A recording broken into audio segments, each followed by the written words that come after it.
so much for Dr. Isaac. Nice introduction. So can you guys see my screen now? Yes. Okay, yeah. I'm so excited to be there to discuss my recent published paper on Nature Biotech. So today I'm going to present this research on spatially informed cell type deconvolution for spatial transcriptomics. So this is the outline for today's talk. I will first give you an overview of the spatial transcriptomics, and then I will talk about the cell type deconvolution in the spatial transcriptomics, as well as our method CART. And then I will talk about several simulation scenarios and 2 real data applications as a showcase to show the deconvolution accuracy and robustness of our method. And finally, I will also give a summary of our method. So there are many many ways to measure the gene expression, and the traditional way to measure the gene expression is the bulk RNA-seq, which actually measures the average expression across a mixture of cells for the cell types in a specific tissue sample. And the analogy that I'd like to use is to using this painting. So the bulk RNA-seq can be treated as this painting, where the dots of colors overlay together. However, you don't know what the exact color of each dot is. And corresponding the data format is usually the average expression count matrix across all the cells in the specific tissue within a specific sample. And then the single-cell RNA-seq technologies advances because it can isolate the cell first and then study the gene expression level at each individual cell level. And the analogy here I'd like to use is that the single-cell RNA sequencing technology can be treated as this color palette. So now you know the exact color of each dot is, and the similar color dots can gather together within the color tone. For example, the blues or the purples. Here, these color tones can corresponding to the different major cell types. And the data format is usually a gene expression count matrix, and it measures the gene expression profile at each individual cell level, because it measures at the cell level instead of the average expression across a whole bunch of the cells. So the data is usually more high dimensional as well as more noisy and sparse. However, the single-cell RNA sequencing data cannot spatially map the gene expression profile, and it loses the spatial information during the isolation step. So thus, the spatial transcriptomics became very popular over the last 5 years. And different from the single-cell RNA sequencing data, it can measure the gene expression profile at the same time maintain the spatial context. And the spatial transcriptomics can be viewed as a pointillistic painting. So in this pointillistic painting, the dots of colors actually forms different structures and then form the final image. And now the data format of the spatial transcriptomics usually consisting of 2 matrices. So one is the gene expression count matrix, with it measures at each spatial location across a small bunch of cells existing in the location. We call it spot here. And correspondingly, we will also have these 2-dimensional coordinates location matrix to measure the spatial location information of each spot here. So usually a tissue is usually characterized by different cell types, and the knowledge of cell type composition in disease-relevant tissues is an important step towards the identification of cellular targets of disease. For example, here is an illustration of the complex tumor microenvironment of the pancreatic ductal adenocarcinoma tissue. And this PDAC is the disease is the lethal disease in the US, and its complex tumor microenvironment make it very challenging to review the underlying mechanisms. And the tumor microenvironment consisting of different cell types in terms of the immune cell types or stromal cell types or cancer-associated fibroblast cells or the different cancer subpopulations. And in the middle panel is a PDAC tissue. The data is from the spatial transcriptomics. And these are the cell type proportion estimated by applying our method. So we can see that the cell types proportions display some regional differences. For example, on this upper region, it seems that the cell types colored by the green and colored by pink are mainly dominated on this region. And we can see some intratumor heterogeneity in terms of the cell type compositions. And in the future, once there are more individual level data available for a specific for the PDAC tissue, we can compare the cell type composition between the patient group and the healthy individuals group. So that's a future direction of our method in the applied area. So next, I will talk about the details of our method for CARD, for spatial informed cell type deconvolution for spatial transcriptomics. So here is a simple illustration of our method. So specifically, the main task of our method is to estimate the cell type proportions at each spatial location on the tissue. So here is a recap of what is spatial transcriptomics technology is. So briefly, spatial resolved transcriptomics can measure the gene expression profiling on tissue sections with spatial localization information.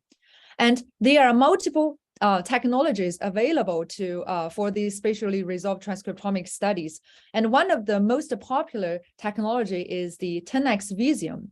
And this illustration is the simple pipeline of how can we get the data from the 10x Visium platform. So specifically, we will get a commercially available slide, microscopic slide contains about 6 different squares, and each square containing about 5,000 barcoded props, barcoded mRNA props.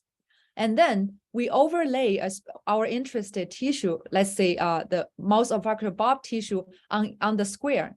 And the mRNAs released from the tissue will be hybridized to the barcoded props underneath.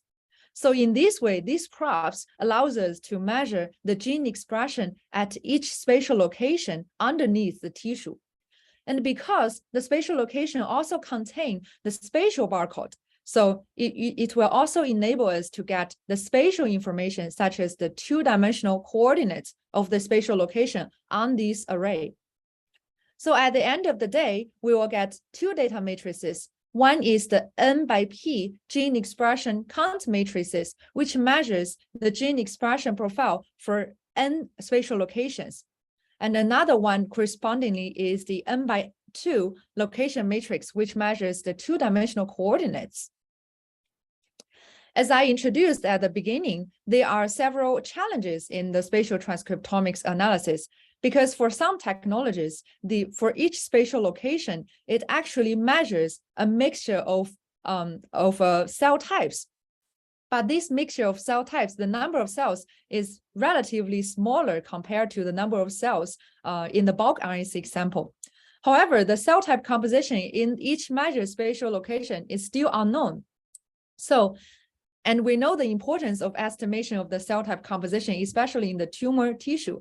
There are unmet needs to understand the heterogeneity of cell type compositions in the tissue slice. So the first contribution, or the major task that CARD can perform, is to perform the deconvolution.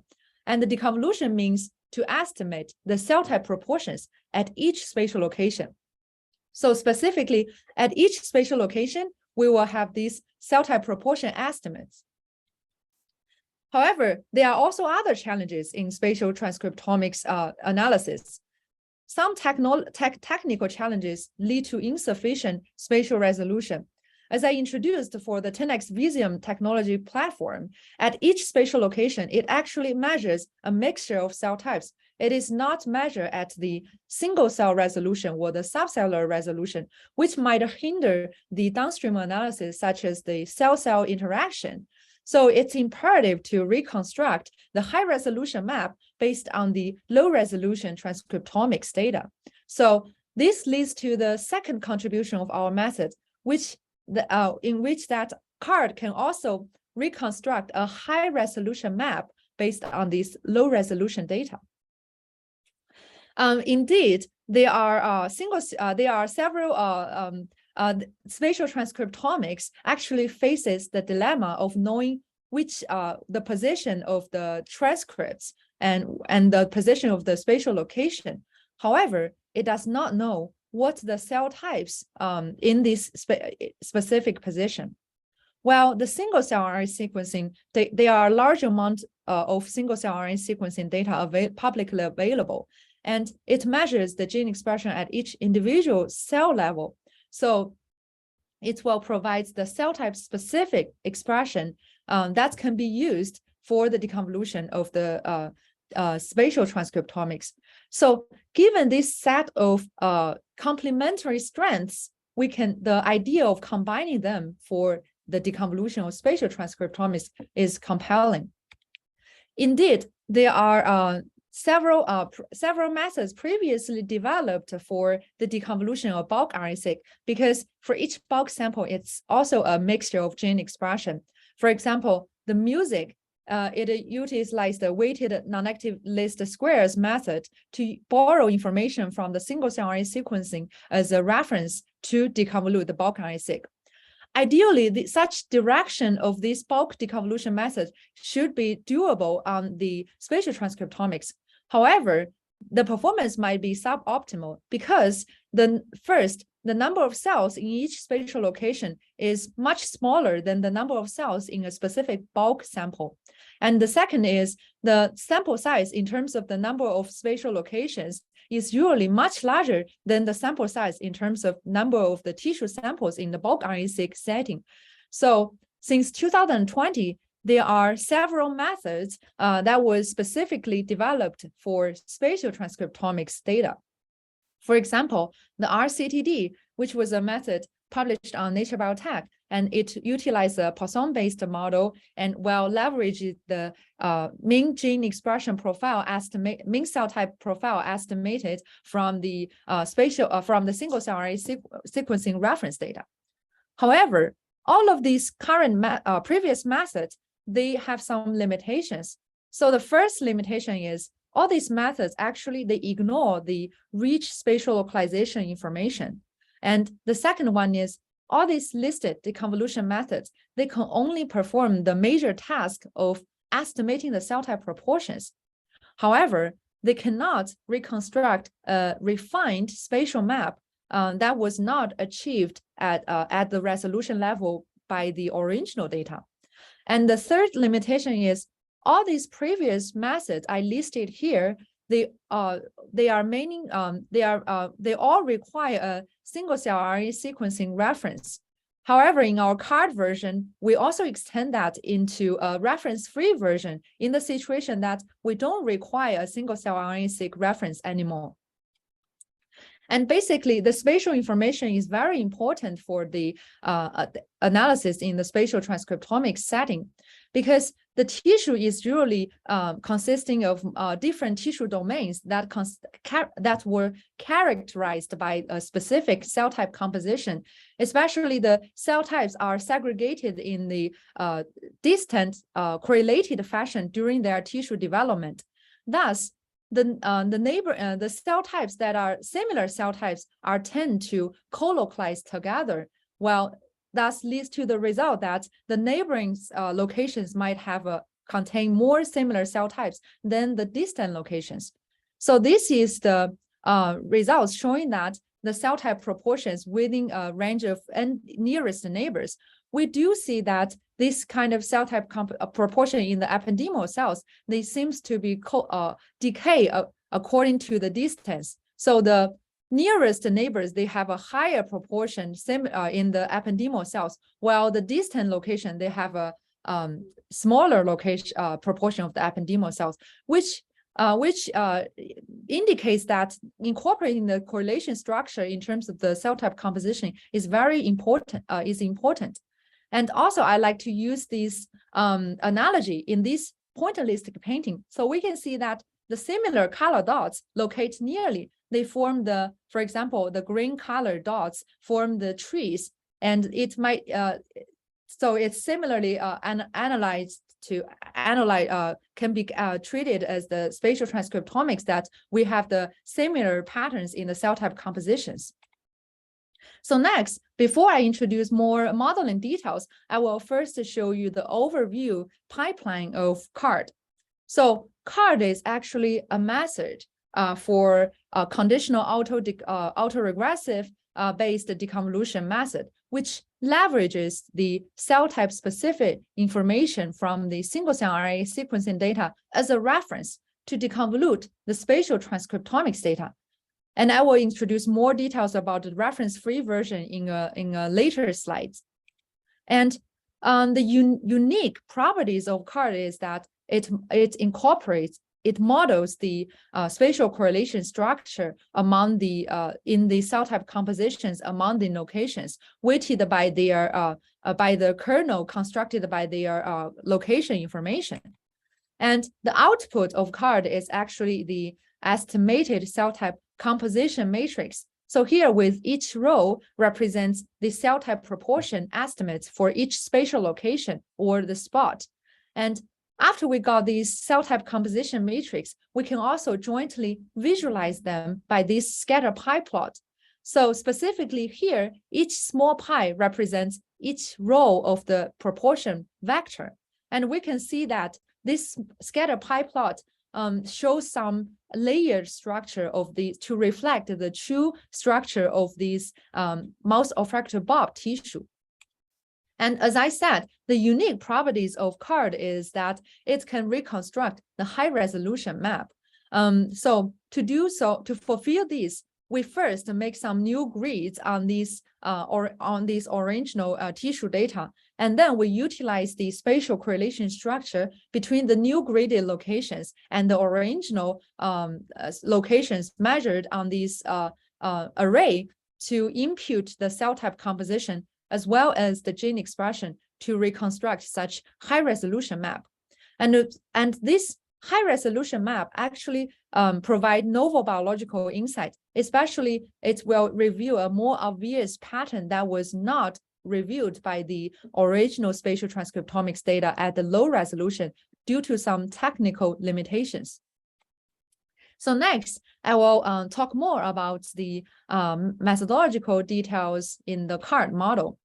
So briefly, CARD builds upon a non-negative matrix factorization model to link the cell type specific main expression profile, which we call it reference basis matrix B here, with the gene expression matrix, which is X.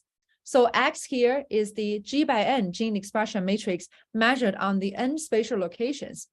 And B here is the G by K reference basis matrix measures the cell type specific mean gene expression profile. And V here is the N by K cell type composition matrix that we are aiming to estimate. And E here is just the residual error matrix.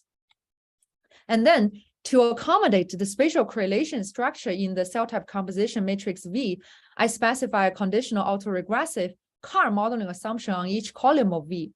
So briefly, this CAR modeling assumption actually effectively expresses that for each location I, its case cell type as a weighted summation of the case cell type across all these locations. And the weight is actually constructed by their two-dimensional coordinates, measure the spatial correlation structure between different locations. And the K represents the cell type K. And the BK here is just the cell type specific intercept that represents the mean value. And the phi here is the spatial autocorrelation parameter that was learned by the graded search. And effectively, this CAR modeling assumption actually assumes that conditional on the location, on the other locations, cell type compositions, the ith locations case cell type composition follows a normal distribution with their mean is expressed as a function of the weighted summation of all the other locations cell type composition. And then we can do some mathematical derivations to get the joint distribution. And finally, specific, I like to mention that the weight matrix W is constructed from this Gaussian kernel, where the SI and SJ are the two-dimensional coordinates.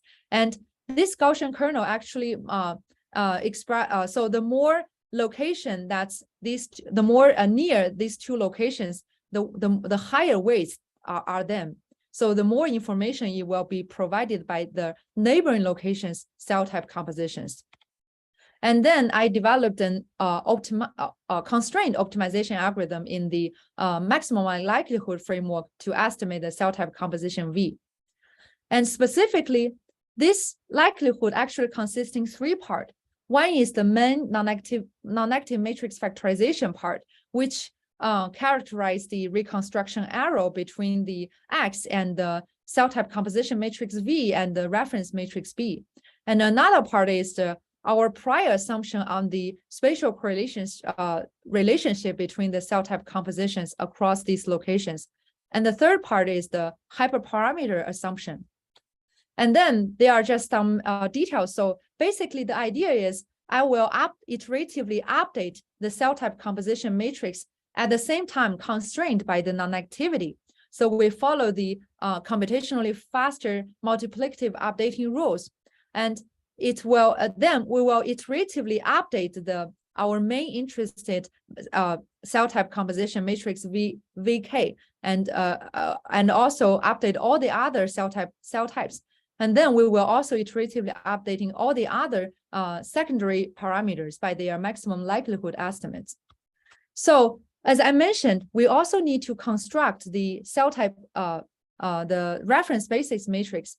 So in our reference-based version, we actually follow music framework because music is a bulk RNA-seq deconvolution. So they also have their framework to construct the reference basis matrix, which actually characterize the mean gene expression profile across all these cell for each specific cell type.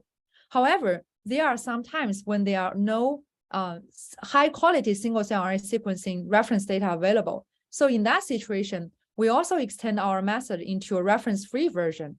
And in that version, we only require the available marker genes which can define the cell types existing in the tissue based on your domain knowledge. And in that reference-free version, we iteratively update and estimate the reference basis B matrix. So this leads to the third contribution of our method. Our method is not limited to the choice of the single cell RNA sequencing data in the reference-free version. So we can both do the reference-based version when there are single cell RNA sequencing data available, as well as the reference-free version when there are only marker gene list available. So next, I will show 2 slides about the simulations. I actually have performed comprehensive simulations. And before we show our results, here I'd like to show you our simulated count data, so this figure actually shows that our simulated count data really reflects the true characteristics per gene wise versus the real mouse olfactory bulb spatial transcriptomics data. And the middle panel shows our simulated proportion. So the proportion really reflects the layer structure shown in the real mouse olfactory bulb tissue, which ensures our reliabilities of the simulation framework. And then we perform simulations in different scenarios. So the first one is the baseline scenarios. So we split the single cell RNA sequencing into 2 halves. One half is to simulate the spatial count data, and one half is to as a reference to avoid the overfitting. And however, there are some challenging situations when there are missing information and redundant cell type information or misclassified cell type information, or some single cell RNA-seq references is sequenced from a different platform. There might be some like variation in the references data. So we also evaluate all these challenging settings as well as the baseline settings. And we quantify our performance by calculating the RMSE between CARD's estimated proportion and the true simulated proportion. And a lower RMSE value indicates a higher deconvolution accuracy. And to make the visualization easier, we then calculate the differences of our RMSE versus all the other methods. So a smaller differences below 0 indicates a smaller RMSE that CARD gets, which indicates a higher deconvolution accuracy. So across all these settings, CARD has a better performance than all the other state-of-art methods. And then next, I will show you two specific real data applications as a showcase. So for this data, I'm using the human pancreatic ductal adenocarcinoma data set, which was from the Nature Biotech paper in 2021. And so this spatial transcriptomics data containing about 25K genes, as well as 428 locations. And we got these sample-matched single-cell RNA sequencing data, which consisting of 20 cell types. And we also got, and the PDAC is the most prevalent neoplastic disease of the pancreas, and its complex tumor microenvironment and the intratumor heterogeneity make it very challenging to review these underlying mechanisms. Especially, it is very challenging to review the intratumor heterogeneity. So we also obtained these H&E staining image from the original publication. And we also got this annotation from this publication, and it was mainly annotated in 4 regions. So one is this cancer region colored by the pink, located on the right side, and one is the pancreatic region colored by the blue, and one is the ductal epithelium region colored by orange. And between all these regions, it is the stroma region. We first compare our method cards with different state-of-art methods, and we apply the method on the same data input, and then we will get the cell type composition estimation from each method, and then we can joint visualize them through this visualization to see whether these cell type compositions patterns can reflect a general consistent pattern with the annotations on the HE and H&E image, because we also don't know the truth in the cell type composition. So specifically, we found out CARD is the only method that can review the regional differences between like the cancer region, the ductal epithelium region, the pancreatic region, and the between the stroma region. And it really reflects consistent structure with the H&E staining image. However, all the other methods reflect a more chaotic and noisy pattern. And more importantly, CARD is the only method that can further review the intratumor heterogeneity in terms of the cell type compositions in this cancer region. So specifically in the upper cancer region, we found that it is mainly dominated by the cancer clone A cells colored by the green, as well as colocalized by the cancer clone B cells colored by pink, and also colocalized with cancer-associated cells colored, cancer-associated fibroblast cells colored by the blue. While in the bottom region, it is mainly dominated by the cancer clone B cells colored by pink.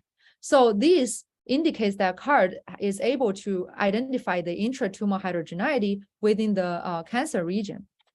And then we also check whether this spatial distribution of the cell type proportion individually are consistent with their corresponding marker genes expression pattern.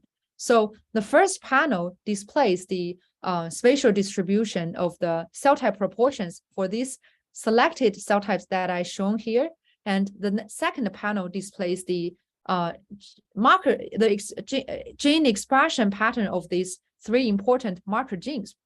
So specifically, we found there are differences between the distribution of the cancer clone A cells and the cancer clone B cells, which is consistent with the previous scatter pie plot. So we found that the cancer clone A cells is highly enriched in this upper cancer region, while the cancer clone B cells is highly enriched in this bottom cancer region.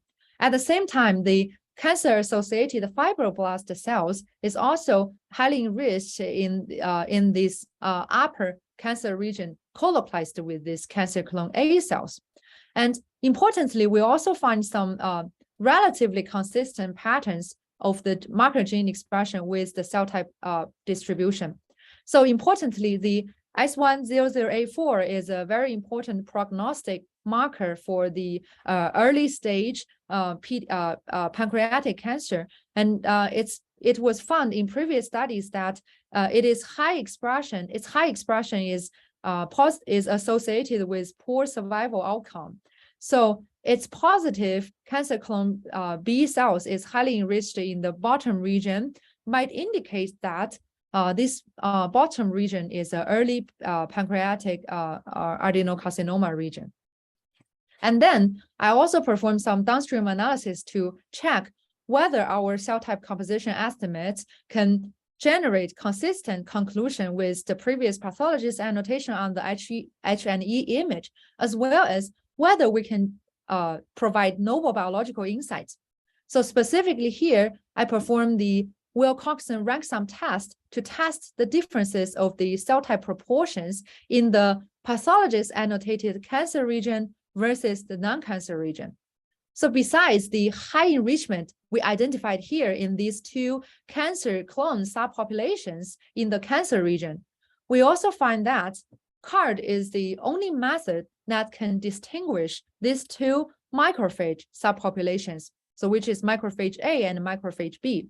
Specifically, we found that macrophage B is highly enriched in the non-cancer region, likely indicate its function as a tissue-resident macrophage populations. While for the macrophage A cell type populations, it seems that it is not significantly have some different enrichment pattern in the cancer region or the non-cancer region, which might indicate that it has a high inflammatory status across all the entire tissue.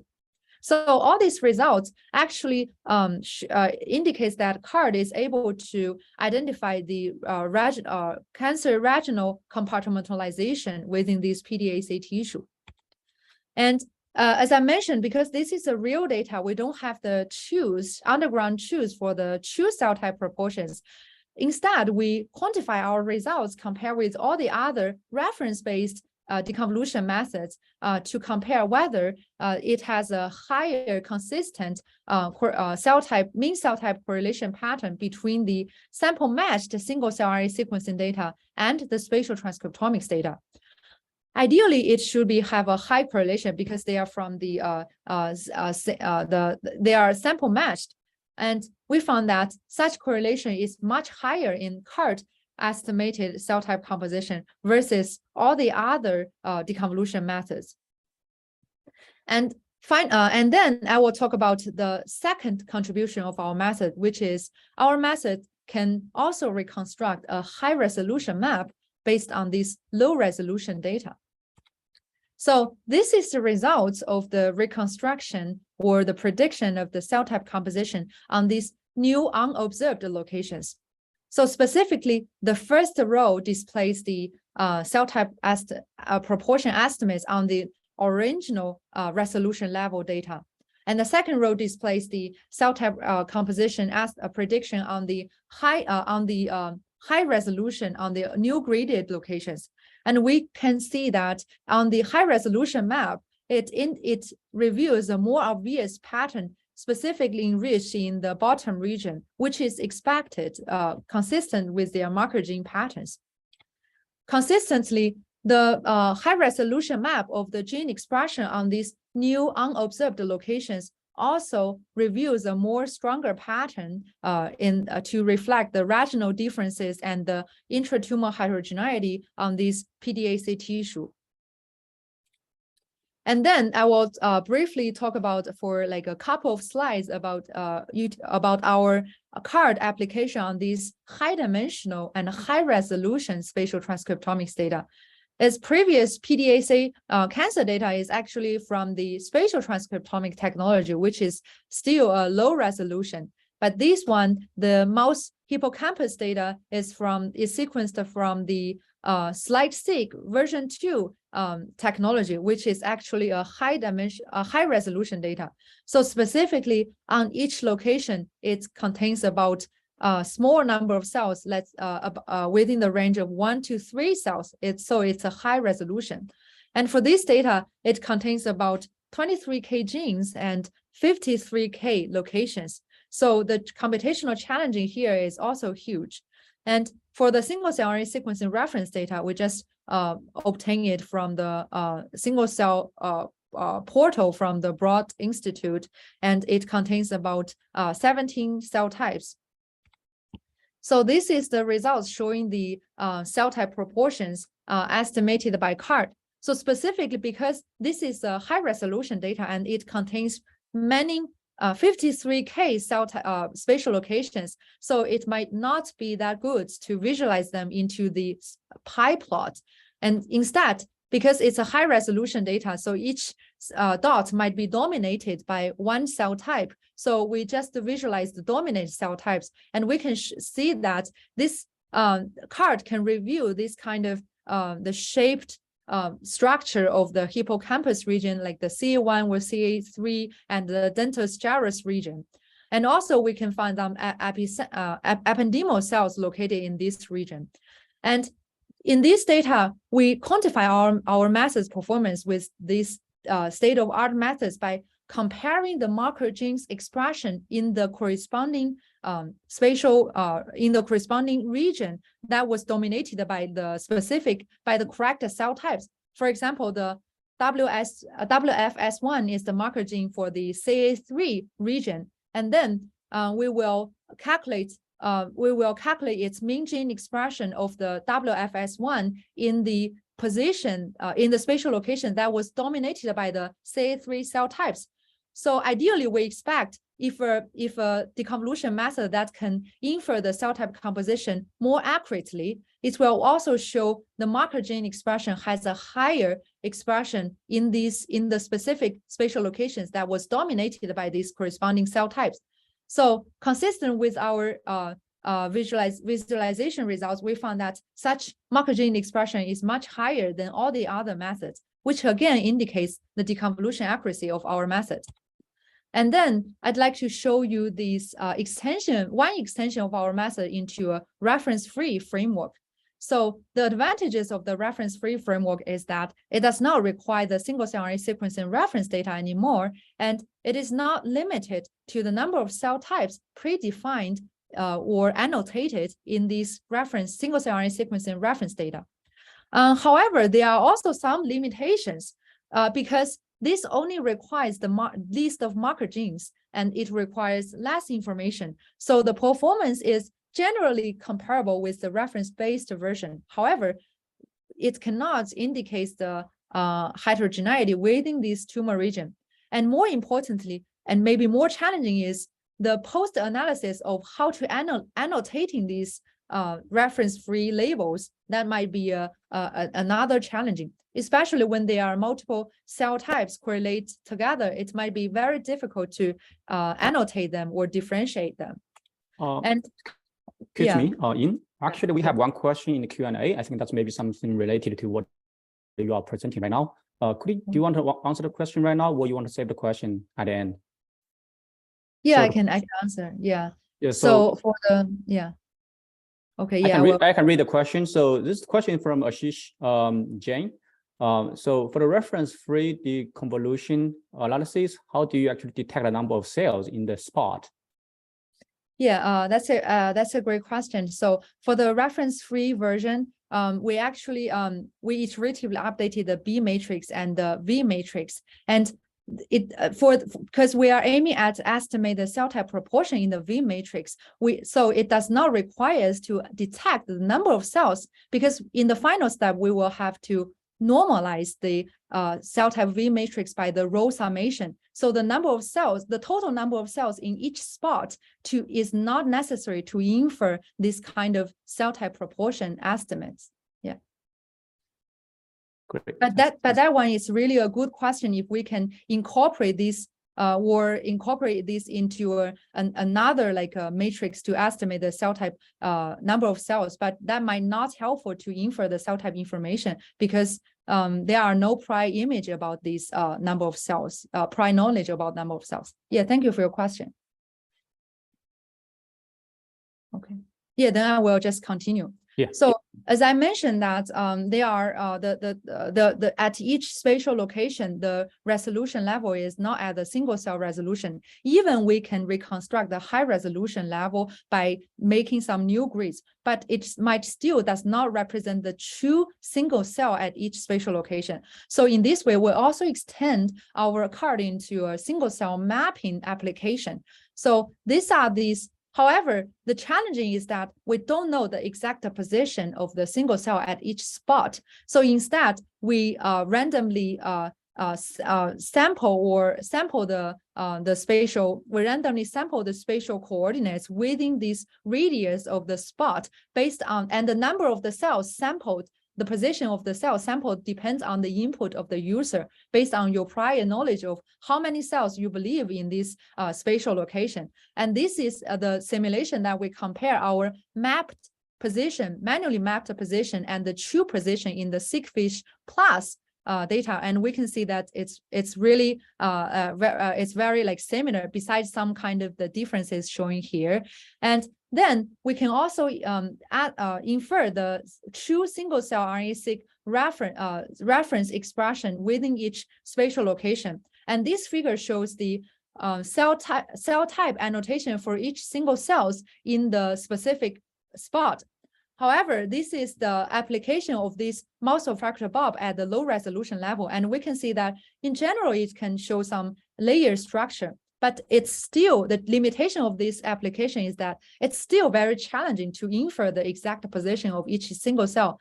The ideal case might be if we can have some more mass image information for us to like infer the position location for each specific single cell. However, that kind of step also requires us to have a image segmentation accurately on this image. So that's why this analysis makes so challenging. So finally, I'd like to show you the computational efficiency of our method. So for the PDAC data that I shown at the beginning, which is a low resolution data containing about 25K genes and 426 locations, it only takes about 10 seconds to finish and only 300 of megabytes to finish. While for the high resolution data in the slide 6 version 2, it only takes about 22 minutes to finish. And so that leads to the fourth contribution of a method, which is computationally efficient and user-friendly. And so to summarize, our method is CARD is a method for spatially informed cell type deconvolution of spatial transcriptomics. And there are four main contributions of CARD. The first contribution is it is accurate and facilitate robust deconvolution, and it can reconstruct the high resolution map based on the low resolution data and perhaps provide some novel biological insights that was not provided obviously in the low resolution data. And the third contribution is that in the reference-free version, it does not limit it to the choice of the single cell RNA-seq data reference. And the fourth contribution is it is computationally efficient and user-friendly especially to the non-technical people who want to use our method to analyze their own data.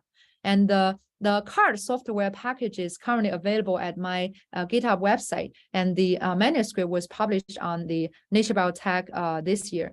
And then I have like maybe 3 slides to show you the GitHub look like. So if you want to apply our method to analyze your own data. So specifically, I created this tutorial, and you can, each small section will direct you to the specific content. So the about is a general introduction about the CARD, and the data input is the example data that I prepare for you to use to follow the tutorial. And the example analysis provides a very detailed code and also very simple to use. And all the experiments are for the reproducibility issue. And the installation, I listed some issues in terms of the Mac OS system or Windows system for you to, if you met some problem, to install this CARD. And you can also click this GitHub, it will direct back to the GitHub source code. So these are the main figures showing the example analysis, and these are the small section you can click. So every section, it starts from like the input data requirement, cell type deconvolution, refined spatial map, and 2 extensions. In every section, I will talk details about the implement. And the code is very simple. Like if you want to visualize this scatter pie plot, you just need to use this simple figure function and to give an input of your proportion estimates and also corresponding spatial locations. And then you can generate these kind of plots. And you can also modify the color by yourself. And this is the visualization of the cell type proportion individually. So still this function is very simple, just one line with several options, and you just need to provide the proportion estimates and spatial location, as well as what kind of cell types you want to visualize. Yeah, finally, I'd like to, and there are also other detailed visualization tutorials in my GitHub website for like resolution refinement and the single cell mapping. Yeah, finally, I'd like to thank my advisor, Dr. Xiang Zhou, and also members from Zhou Lab. And thank you so much for your listening. And I'm really excited to answer all kinds of questions. Yeah. Well, thank you, Ying, for the nice talk. It's very informative and interesting. So I have one question. So when you talk about the sample matched reference-based single cell RNA-seq data, this method for in CARD, I was just wondering, like, how many single cell RNA-seq data you can take, and also do we have to manually choose the single cell RNA-seq data to use your software well? Yeah, that's a great question. So first in that application, we actually also evaluated some unsample matched single cell RNA sequencing data, as well as external single cell RNA sequencing data. But the issue is the cell type annotation might be different, and but the general patterns are very consistent to reflect different regional structure of this PDAC tissue.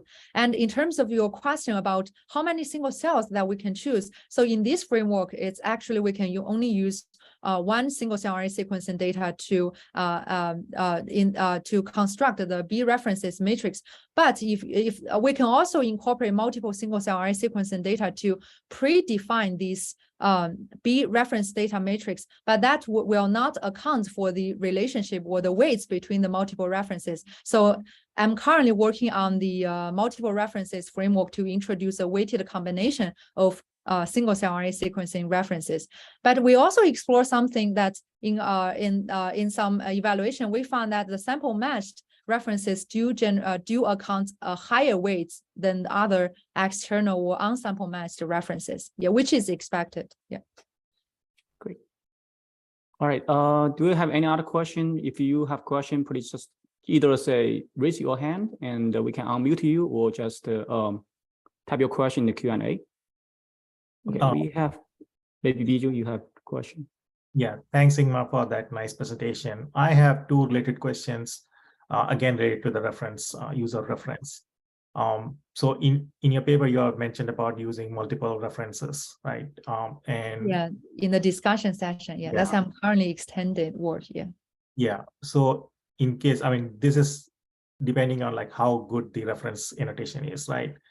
So in cases where cell types have similar expression profile, I see that you showed that macrophage differences in that cancer and the non-cancer. So that I think can answer that question. But if it is like similar profile and we don't have a marker like that is specific to each of those closely related cell types, how does CARD behave? And second question is related to, if we don't have a marker for a novel cell type, how does the CARD, is it able to classify those cells accurately? Yeah, that's a very great question. So for your first question, I'd like to say we actually also evaluating our simulation setting, and we put it in the supplementary files to evaluate whether different resolution level at the single cell RNA sequencing data, reference data can affect the performance of our CARD. So specifically, we compare the using the reference with the major cell types, as well as the references with the we manually divide each major cell type into different subcell types, and then in our simulation we try to see whether the subcell type references can generate consistent deconvolution accuracy with the major cell type references we used. And in that simulation results, we do find that there are some saddle points. So if we split the major cell types into 2 to 4, it seems that the performance, if I remember it correctly, it seems that performance is stable. But if we split that into more cell types like 4 to 8, it seems that the results will the deconvolution accuracy will decrease, but still maybe more optimal than other methods. So that's my answer for your first question. And for your second question, could you please remind me again? It was about the card being able to detect novel cell type. Oh yeah. So yeah, that's a great question. So for the reference-based version, it might be limited to this kind of framework because the reference-based is this kind of deconvolution is previous defined for the reference data in terms of their cell type annotations. But for the reference-free version, you can define explore the number of cell types in this B matrix, and to see whether, because we also estimate the B matrices, which characterize the mean gene expression profile in terms of the for each specific cell type, and we can perform some like differential expression analysis to detect the differences between the reference-free labels like CT1 to CT20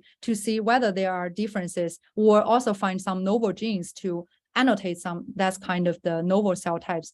So so that's my current thought for this detecting of the rare cell types. But I agree with you, it's a very challenging problem even for the annotation and the cell type and the annotation and for the rare cell types.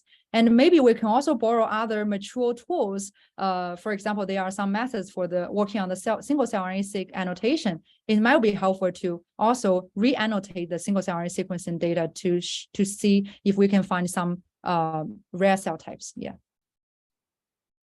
Great. We have two more questions. One is from Daniel. So Daniel, you can unmute yourself. Yeah. Thank you very much. That was a really interesting topic. I am curious about how CAR defines the new grid size for the imputation step.